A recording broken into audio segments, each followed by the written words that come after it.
I come from New York City, so I'm excited to present to you all. So this is our talk today, Teaching Computers ABCs. A quick introduction to natural language processing. Let's give a few minutes for some people to settle down and we can start. Welcome. So, I'm going to be your tour guide for the day. My name is Nunez. I am, again, from New York City. I have been in the intersection of research and engineering for the past, let's say, more than 12 years. So I've done everything from, usually I've done back-end, not front-end. So usually coding, back-end, architecting, leading, following, everything that needs a project to be across the finish line, I do it. Feel free to tweet me or to email my Medium blog, everything, have everything except Snapchat. So, a quick introduction to natural language processing. Let me focus on two words, quick and introduction. NLP is a really huge, complex, interesting, exciting field. It's like what I'm going to do today is going to be like a hop-on, hop-off bus. I was tempted to take one yesterday. You know, when you visit big cities, you get those hop-on, hop-off bus, and you get to that bus, and then you go out and then explore one thing here, and then you go again and you hop off. It's going to be like that, because fitting natural language processing in 50 minutes was a tall order. So I was like telling to myself, what was I thinking? But here we are. I'm excited. Well, this is going to be challenging, but exciting for all of us. So the outline is we start with what is NLP, i.e. natural language processing, components of an NLP system, and some sample code. But before I go there, I'd like to take the pulse of the audience. Who among you are familiar with NLP, natural language? Okay. Who have built an app in NLP? Okay, cool. So now I kind of get a sense of the audience and how much we should focus on one thing and how much we should try to go fast on others. All right, welcome. So we're going to talk about NLP by basing it on an application. I built an app for this talk. I called it Kindred. Find similar historical figures. Now, what does this app do? Again, I know this is maybe a room full of UI people, so forgive me for my UI. I am not a UI person in any way, shape, or form. But what this does is it gets the top most popular historical figures in Wikipedia and then finds similar figures in Wikipedia. So the data flow was, I got the data from Pantheon. This is a data set maintained by MIT. They maintain a list of really popular historical figures. There are around 11,000 of them. And then I called the Wikipedia API to get the Wikipedia text from that, and then I converted it into a wiki.json format. And from there, I did some NLP tasks, and then I saved the result in a similarity DB. So the similarity DB looks something similar to this. Claudio Monteverde is similar to Claudio Monteverde, similarity score of 1. Claudio Monteverde is similar to Giovanni, similarity score of 0.87. And then I use Flask and I use Elastic Beanstalk to display the results. So let's hope this works. So this live demo thing always like makes me. But I have a local instance running, but I'm going to go to the Elastic Beanstalk one. All right, let's see how this works. So what I did was, again, NLP is it's like software engineering. It's iterative. I have several versions of the algorithm running. The first version, V2, I obviously had V1, but I didn't want to show it. So V2, I did only 30 historical figures so that it will fit in my machine and it will run quicker and I would know that it runs. So let's see. Let us try Einstein, right? He's a physicist. You would kind of have a sense of who's similar to him. Submit. Isaac Newton, Galileo Galilei, but their scores were like 0.17, kind of low. But again, remember, I only had 30 people for this initial data set. So I said, okay, Lori, load all 11,000. So I loaded all 11,000 of it, and let's look for Albert Einstein here. Albert Einstein. Now we're talking. So for this one, I just filtered out results that have 0.60 similarity score or better. Now we're talking Albert Einstein, Max Planck, Stephen Hawking, physicist, in give or take the same timeline. So I said, oh my God, thank goodness it works, because or else I don't have anything to demo. But so now what this really, and then also the other thing I wanted to show was, so Pantheon, the data set I showed you, already gave you the domain. It has metadata that shows you the domain, for instance, physics or sciences, and then what he does for a living, physicist. But I did not use that metadata because I wanted to use pure natural language processing techniques just to show that, okay, without knowing anything about that person and just using pure text from Wikipedia, can we really find similarity? And you can play with this app, bit.ly, kindred_NLP, play with it. Elastic Beanstalk's okay, so I can have many requests at the same time, so feel free. Going back to our presentation, that was the app. We're going to talk about NLP in the context of the app, so it's more concrete. Let's take a step back. Humans and computers. What is one component of intelligence? Being able to understand concepts, being able to see that, okay, a dog is a dog, a cat is a cat, being able to represent it in your mind, and being able to convey that to another person. That's one concept of intelligence. That is why NLP is one aspect of one subset of artificial intelligence. Let's take, for instance, you have a little kid. How do you teach that little kid about apple? That little kid sees an apple. He knows it's an apple. But in order for that kid to read apple or to read apple in a book, he knows that it has what letter A looks like, what letter P looks like, A, P, P, L, E. Now, when he knows how those letters come together, he can read apple. But it's more than that. If you're a human being, you know an apple is red because you see it. You know an apple is sweet sometimes because you taste it.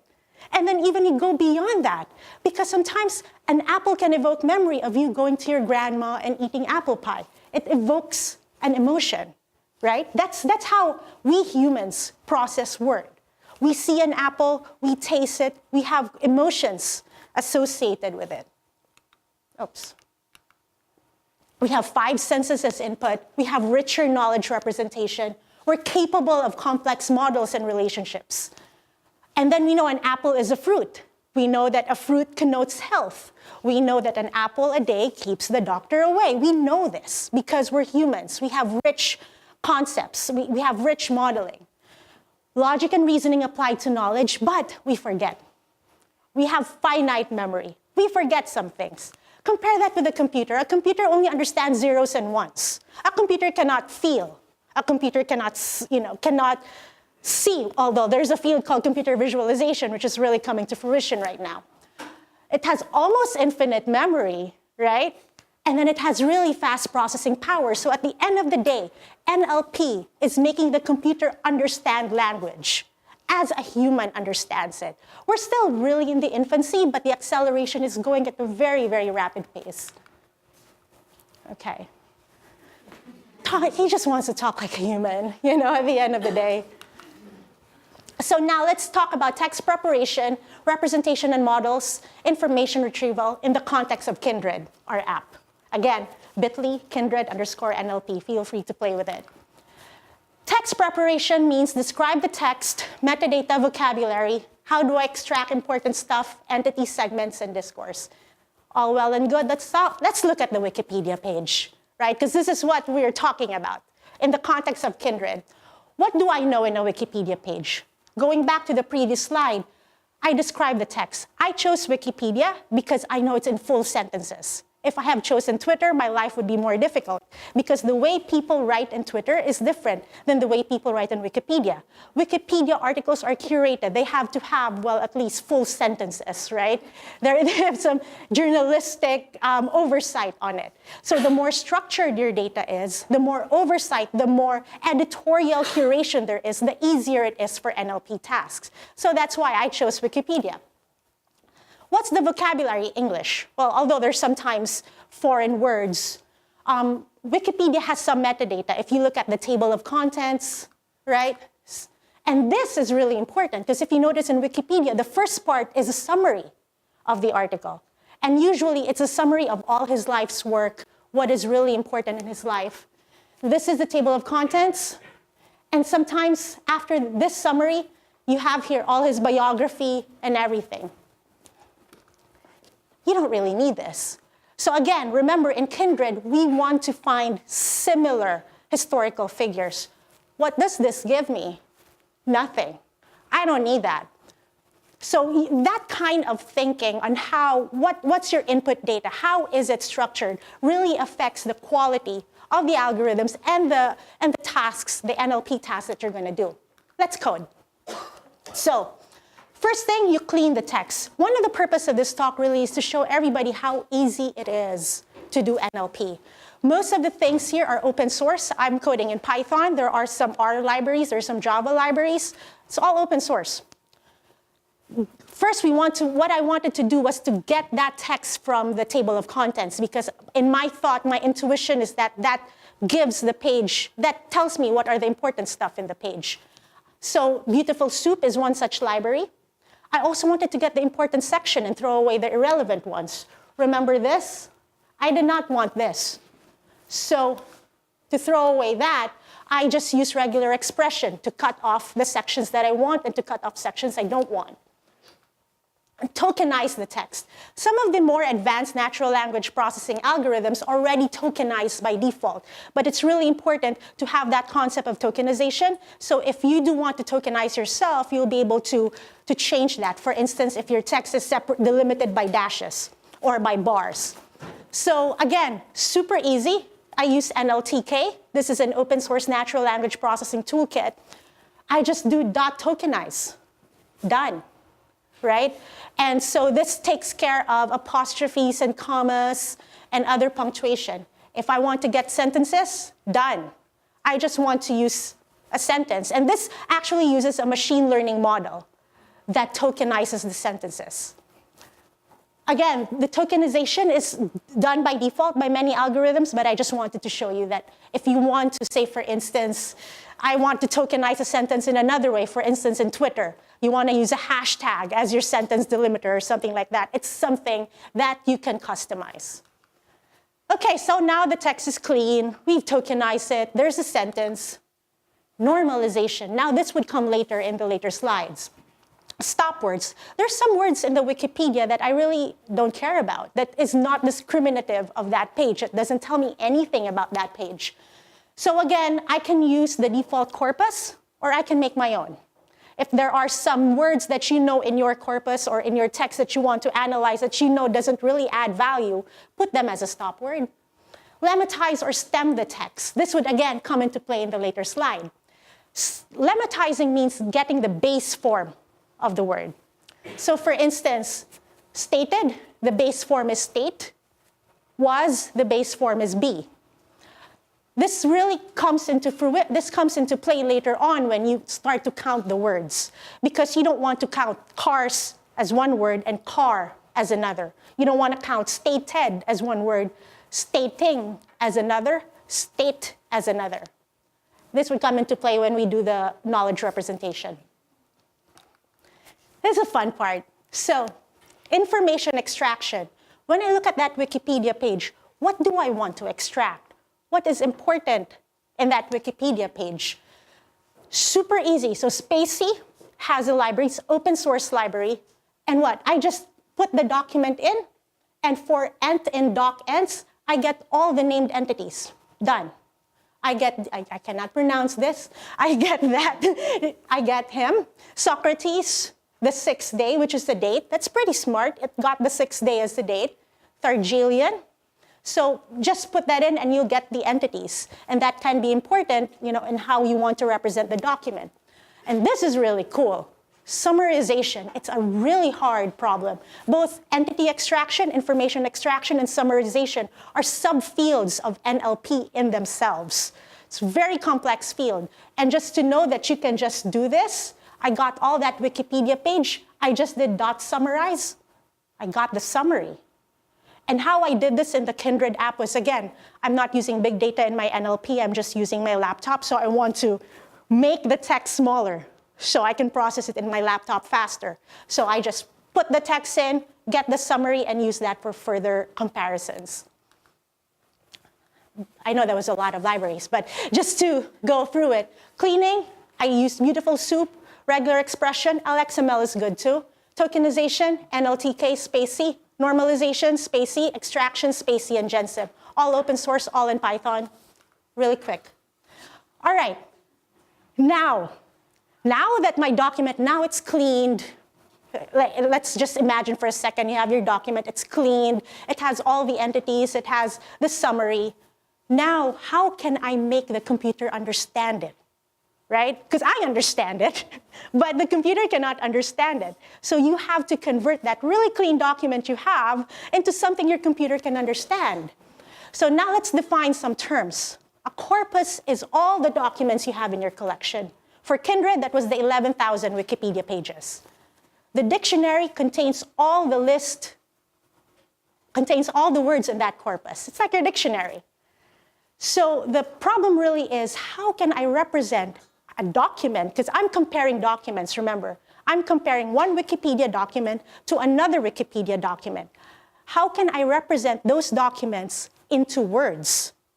Right? Because the main thing inside a document is a word. So I have a two-pronged problem. How can I convert words into something a computer can understand? And how can I convert documents into a list of words that is representative of that document? Does that make sense? Yeah? All right. So, all right. Let's simplify our lives. Let's say our corpus only has 3 documents. Wait, is my everything going on? No questions? Am I going too fast? Good? All right, so let's say forget about the 11,000 Wikipedia, because I cannot fit that in a slide. So I have 3 documents. Let's make it simple. 3 documents. How much time do I have? Okay. Shipment of gold damaged in fire. Delivery of, yeah, you can read that. So that's my corpus. Thus, this is now my dictionary, because these are the words that comprises a corpus. Again, the computer cannot understand truck, so we assign term IDs. Computer can understand numbers. So we assign numbers for these words. Remember our second problem? Now that we're able to represent words as term IDs, now we have to represent documents as a collection of words. The very simple model, very classic model, is called the bag of words method, wherein your document is represented by how many times a number of words appear in that document. So you can see this, right? This is pretty self-explanatory. Document 1 representation is now 1010111110, right? Document 2 representation is this. Document 3 is this. That's great, but we can do better. My idea really of understanding algorithms, and I don't understand everything, but in terms of trying to understand, is trying to find the intuition. Like what makes it work? Going back is, what's your main question here? We're trying to represent a document, right? At the end of the day, we're trying to represent a document. So we're using, the frequency really doesn't cut it, because what does A give to a document? What does the give to a document? So we're using a really very classic model, and there are other models now, they're super high tech, but this is a quick introduction to natural language processing. So we go back to basics. tfidf. Anybody know what this means? Term frequency, inverse document frequency model. What this means, there's some mathematical computation here, and you can follow this. This is a very simple mathematical computation, which tells you that term frequency is how many times a word appears in the document. But this model also takes into consideration how many times that word appears in your corpus. The rarer the word, the better it is, because it's more discriminative, it's more descriptive. If you find a rare word in your document, that means that that word is descriptive of your document. So you weigh those higher. Let's look at the example. What's the highest here? Fire for document 1, right? Damaged is highest for document 1. And you can really see here, damaged, fire. For document 2, what's the highest? Is it, 9, silver. So those are the words that really discriminate the document, that really describe the document. Now, instead of having a bag of words, we're able to describe our document more intuitively. What makes our document special? So now we have here all our D1s instead of the bag of words model, and look at how this, the us, the in, and the of, probably put in a stop word. And also remember I told you before about lemmatization and normalization. You can play with this here, because the lemmatization and the normalization dictates how your dictionary or your vocabulary looks like, right? So for instance, if it's shipments here, you don't want term ID 9 shipment, term ID 10 shipments. So here you can play. You know how you start playing with it once you see how it's represented in the computer's language. So now the computer can see this. Now the computer says, okay, now we're talking. Now I understand you. Okay. Oops. Let's code. How do we generate the dictionary? Remember that? That's our dictionary. Super simple. From gensim, import corpora, dictionary, put your raw text in. That's your dictionary. How do we generate the bag of words model? Remember this guy? Dictionary.doc to bow. Put your text there. That's your bag of words. 0 being your term IDs, right? 1 being the number of times it appears. Now generate the tfidf model. From gensim, import models, models.tfidf. Put your corpus, the one that you got there at the top, right? And here you go. This is your document 1, term IDs, scores. That's it. How many lines of code is that? Very few. All right, so going back. So this is just one representation. This is just one way of how to represent documents. There are many ways on how to represent documents. This is a unigram method of representing documents. What does this mean? We take a word individually. There are other ways to represent, and I'm not going to delve it here because I only have 20 minutes. So there are other ways to do that, right? Let's take our favorite sentence, shipment of gold damaged in fire. We did the unigram model where we took one word individually. But what if you have a word like New York? You gotta have New York in the same, together, or else New and York totally mean different things. So you can have a bigram model. So now instead of taking a unigram approach where you have one word each, now you have 2. That's all well and good, but now the problem again goes, what if you have 3 words? What if you have 4 words? But usually we stop around a trigram model because the more you go n-gram, your memory gets really big, right? Some more complex representations like word2vec and all these things, they use a target word and now we're talking, now this is getting really exciting. Now the representation starts getting more complex. Because now my representation of shipment now depends on the context of shipment. My representation of now goes to the context of. Now this really leads to really rich results because now it's able to tell a word based on its context. It's able to know that queen is related to a woman, even if they're super not similar, because maybe the way they're talked together is the same, right? But again, the more complex your representation is, the bigger your memory, all those things. So now, okay, we've cleaned it. Now the computer can understand our document. Now we go back to our question, our main problem. How do we know 2 Wikipedia pages are similar? How? Welcome to vector space. So remember, this is our document. Remember that on the top? That is our tfidf document representation. Now it's vectorized. So they just, turning words into numbers have this term called vectorization, which is a really long term for changing words into numbers. Now it's vectorized. What does that mean? It means that the computer can make computations on it.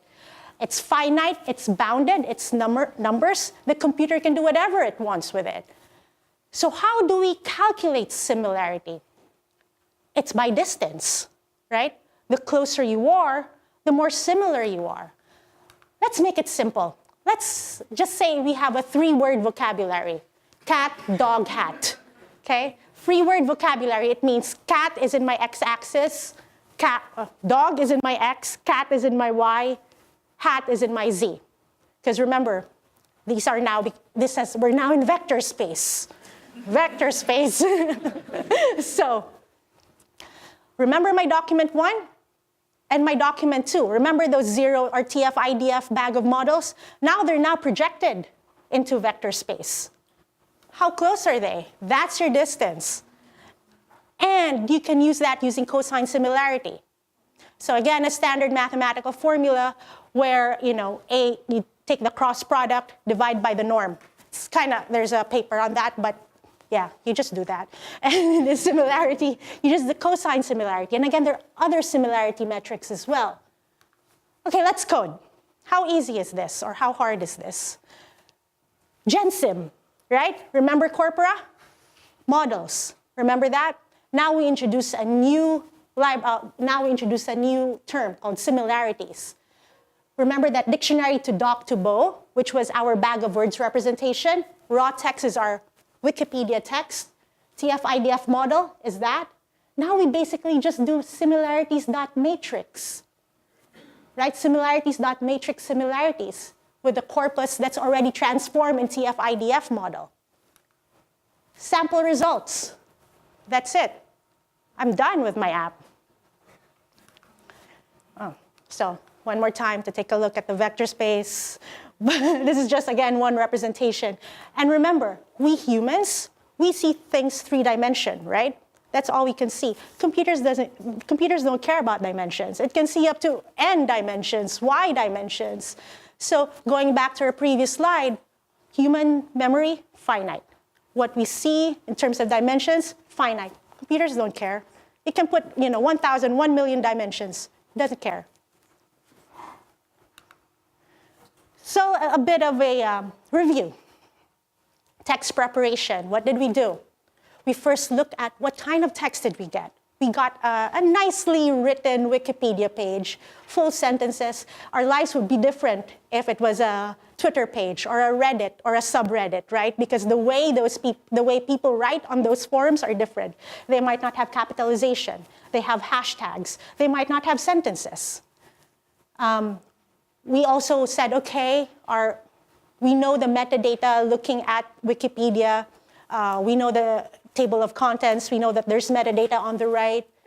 And then now it's more of an architecture, thinking, like what's important in my text?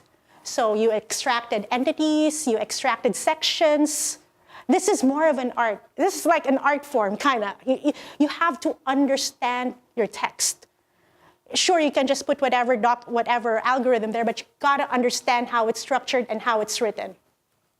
So that's text preparation, and we used some libraries, right? NLTK, GenSim, regular expression, old-fashioned regular expressions, HTML parser.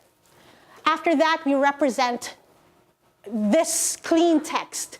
So we had the concept of a corpus. What's the corpus again?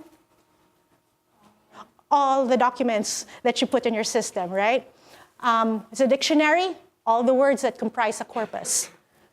Now you have to model your document into several word representations. And then for this, we used the tfidf model.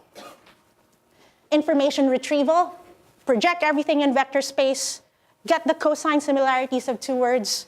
Now you have the distance. And here, really, now it's all laid out. You as an engineer, you can know where do I, again, the app Kindred's not perfect, like that. There's many ways I can improve that. And I can see here, okay, should I clean the text more? Should I do a more complex model? So these are the things that it's more of an art also, and more of a debugging exercise. For instance, one of the page was David, the king.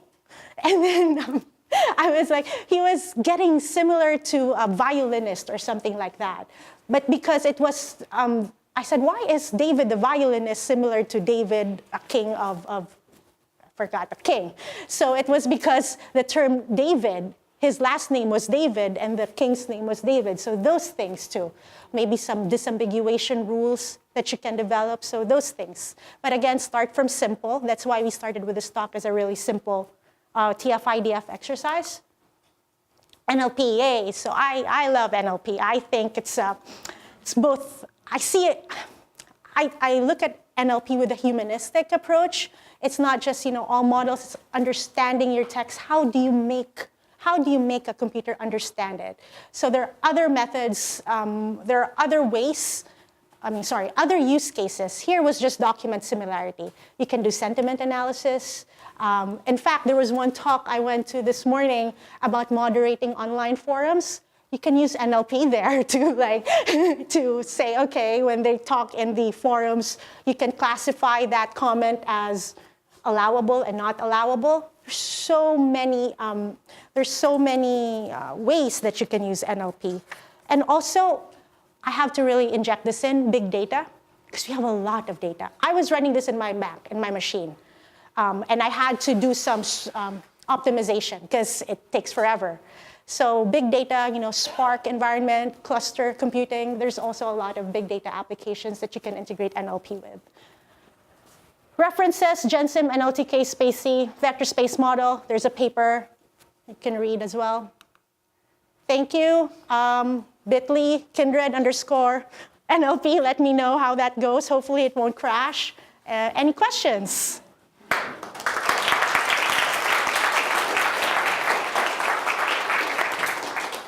Yes? I guess you're using Wikipedia as an example. It got me thinking because I was at the Wikimedia conference in London in 2014. Mm-hmm. And the big crisis that year that they were discussing was they had done a survey and they found that 92% of all Wikipedia articles were written by middle-class white men in the States. Ah, yes. Yes. And so they were like, this is a real problem for our data sample. Right. And how do we fix this? And I think since that time they've made progress and the percentage has improved 13%. Yay, okay. But it just got me thinking about ethics in this field. Right. And like if you're talking about it being used for things like forum moderation and what phrases are allowable, like how are those models being generated about what's acceptable and those terms being used? I always think of AI and AI subfields as augmenting rather than replacing humans. There always has to be a human element. When we do, like, for instance, machine learning and stuff, it's not like we put the model in, all right, see ya. There's always that feedback loop where there's a human overseeing the results of the model and then feeding back whatever that human feedback is back to the model so that the model learns. So it's always a hand-in-hand collaboration. We're never really replacing humans. We're just adding computers to the loop to make their jobs more efficient. But at the end of the day, there is always going to be human oversight. Yes? So you mentioned that part of having computers understand words is to turn those words into numbers. Correct. But then, if you turn a word into a number, how does that not even give the computer context? So let's say I have the word A and I have the word B. If I assign 0 to A and 1 to B, those are actually, there already is a context in those two numbers. So how do we not add that to the model itself? I don't know if that's clear what I'm asking. So correct me if I'm wrong, what you're saying is that if we assign a word to a number, how does that capture context? Is that what you're saying? So there's a context in things like mathematics, right? So 1 is closer to 2, and 0 is not as close to 2. And when I assign those numbers to words, how do I remove that context of the mathematical context itself? When you look at the number line relationship. Computers think that way already. So right. how do I remove that? That's a really good question. So the thing is that, remember, there's a concept of variables as well, right, in computer science. Basically, what we're saying is that we're just assigning this term ID, not as a number in the number line, but as a variable representing a word, right? Because at the end of the day, we're not computing, we're not computing 0, 1, 2, 3, we're computing 4.77 and all these things. There's just positional to know that this applies to this term. More questions? Yes, sir? I was just curious if there's any other algorithm for evaluating the weights of words, like there's tfidf, or are there other ones? So LSI, latent semantic indexing, is one. Again, also in GenSim. Basically, if you do LSI, you just literally have to change this line of code. Generate the dictionary. Just change this to LSI. There's also one LDA.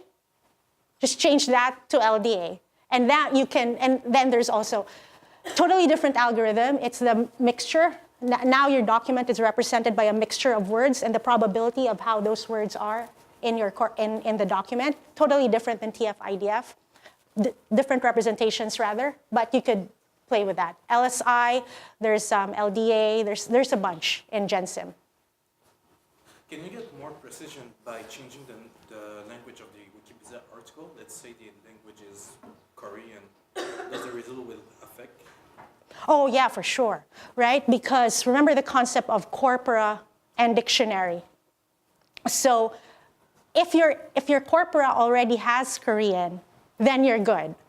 But then if you only have probably one Korean document or two Korean documents, then you don't really gain that much additional intelligence. But your precision would be affected if your corpora is big and your dictionary is big, right? Because you have more choices. Your precision is going to be less. Yes? That bit.ly link you shared with us, I just visited. I'm just wondering if the actual source code is available anywhere? GitHub.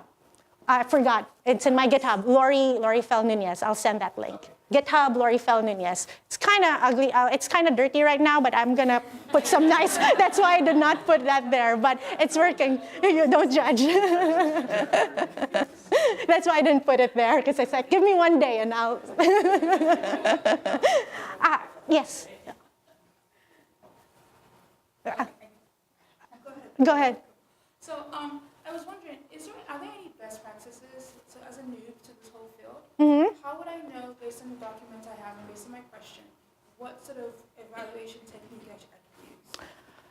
Oh, that's a great question. It goes back to what question are you trying to answer?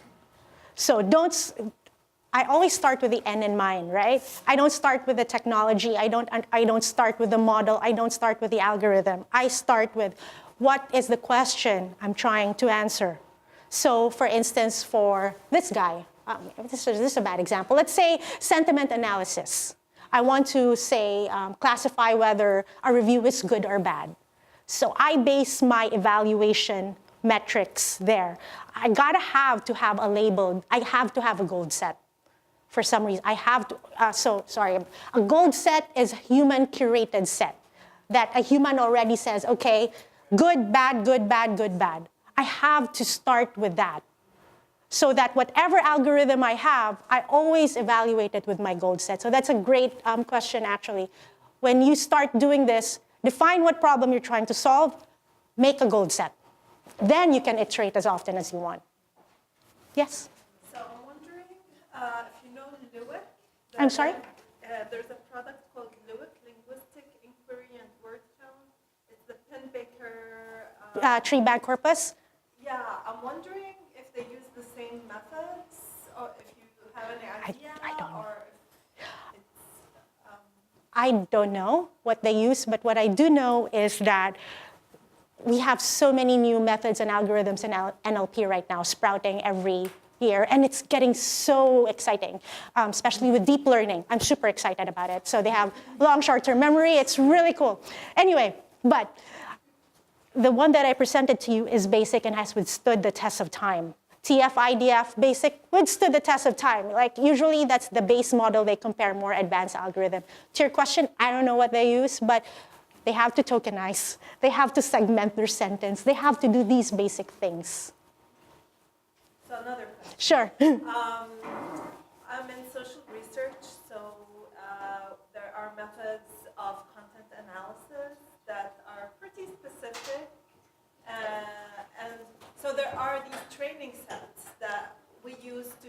ourselves to code text. Sure. And I wonder if those can be used as Yes. gold, Absolutely. Gold set. Gold set. gold set. When you have in your pipeline, in your organization, in your company, if you have a group of people called editors, they're a gold mine. Whatever they produce, they're the gold set. So yes. Yes. I want to follow up on about different languages. So would the language of your corpus influence your choice of algorithms? That's a great question. Yes. So because of encoding. So for instance, I always start with English because text usually is really flat. Now, if I get all these nice squiggly characters, the accents and the enyas and all those, encoding becomes more of an issue. Now, when I go to Chinese, now it's more UTF-8, UTF-16, whatever, encoding becomes more of an issue. So yes, it influences my choice. If it were, I haven't done any Chinese word similarity, but I would probably look at the documentation and see if it supports different types of encoding. And if I can follow up, is there, in your experience, is there, let's say, differences of quality of the algorithms depending on what language you run them against? I would assume that in a world where a large portion of the research around this happens in English, Yeah. I would assume the tools work well for English, but would break down for Yes. Japanese, right? Or French. So good news, Spacey has a French model. So Spacey, I think, also support, again, I'm not a French speaker, so I don't know the quality of it, but I know Spanish is widely supported in many of these tools. French, I think, but less so than Spanish, but definitely the quality. Not because of the lack of training set, also the lack of gold set, and maybe also testing, more robust testings in these languages. Yes? How did you get into this? How did I get? I don't know. I started this 12 plus years ago, 13 plus years ago, and there wasn't a term data science. Like, we were just engineers, really.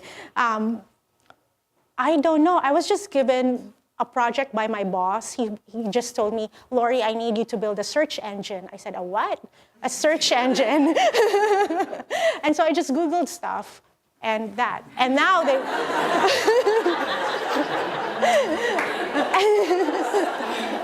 And now it's like data science and natural language processing engineer. But yeah, we were just engineers, and we were just trying to, we just Googled, I read an academic paper. Because I had to do so to understand it. Because, right, you can use those libraries quickly, easy, no problem. But if you really understand how they're represented, how the computer understands it, you get so much more power, right? You're able to debug better, make your models better if you understand it in a way that the computer sees it. But yeah, I just Googled stuff, started before. It's like, so, yeah. Oh, sorry, yeah. You're coding Python, I know Python too, but is it a choice because more people know Python that you chose that, or you're always coding in Python? No. I'm a C++C developer. I did Lisp. I did C# and some languages I don't want to remember. But not to be biased, Python is very elegant, quick to learn, very clean. And one of the reasons why NLP likes it is it's quick to code. So academic research, when they publish their paper, usually there's a pseudocode in Python.